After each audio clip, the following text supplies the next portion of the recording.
Hello, I am Miriam Jordan, and this is Simeon Jordan. Last month, my family and I had the privilege of traveling to Mount Rushmore. It was my second time visiting, but this time with my whole family. In this documentary, I'm going to tell you what I learned about Mount Rushmore on this beautiful trip. Mount Rushmore is an international tourist spot with over 2 million tourists visiting every year. It is located near the small town of Custer in South Dakota. It is a huge monument representing 4 of our nation's greatest leaders. The colossal heads are over 60 feet high, costed over $1 million to build, and took 14 years to carve. But why was it built?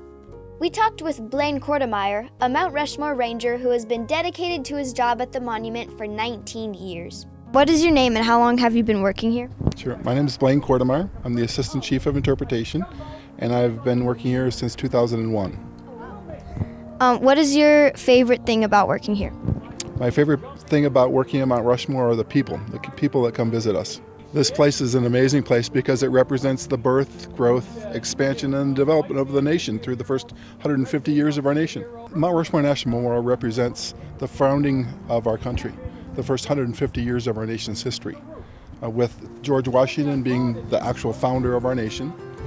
And then Thomas Jefferson at Mount Rushmore represents the expansion of the nation, purchasing Louisiana Territory. Abraham Lincoln, of course, is the preservation of the nation through the Civil War, and Theodore Roosevelt is the development of the nation into the 20th century. So those are the 4 reasons why Guts and Borglum chose these 4 presidents for Mount Rushmore. Duane Robinson, a South Dakota historian, is credited for having the original idea for a monument, but his ideas for who is going to be honored on the monument were a lot different than Guts and Borglum's, the overseer of all the construction. Robinson wanted the huge statue to be an American West hero, such as Lewis and Clark, Sacagawea, and Chief Red Cloud. Borglum, on the other hand, decided for himself what the statue was going to be and chose George Washington, Abraham Lincoln, Theodore Roosevelt, and Thomas Jefferson. He started construction in 1927. The original statues were going to be depicted from head to waist, but unfortunately, Borglum ran out of funding and he could only carve the faces.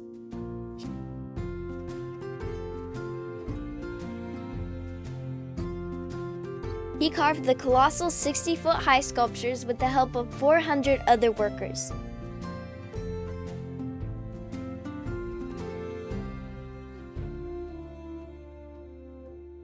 They carved broad, flat places like the foreheads with dynamite. For the more detailed areas, such as Roosevelt's glasses or eyes, they used a process called honeycombing. To honeycomb, they drilled small holes close together, allowing chunks of rock to be removed by hand.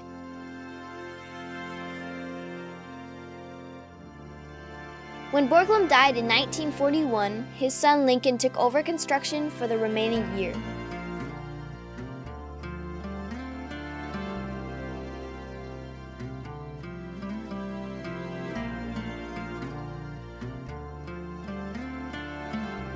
On a viewing site close to the monument, a plaque hangs on the wall that tells one of Borglum's most iconic quotes.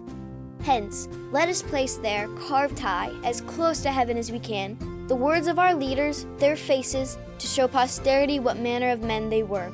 Then breathe a prayer that these records will endure until the wind and rain alone shall wear them away.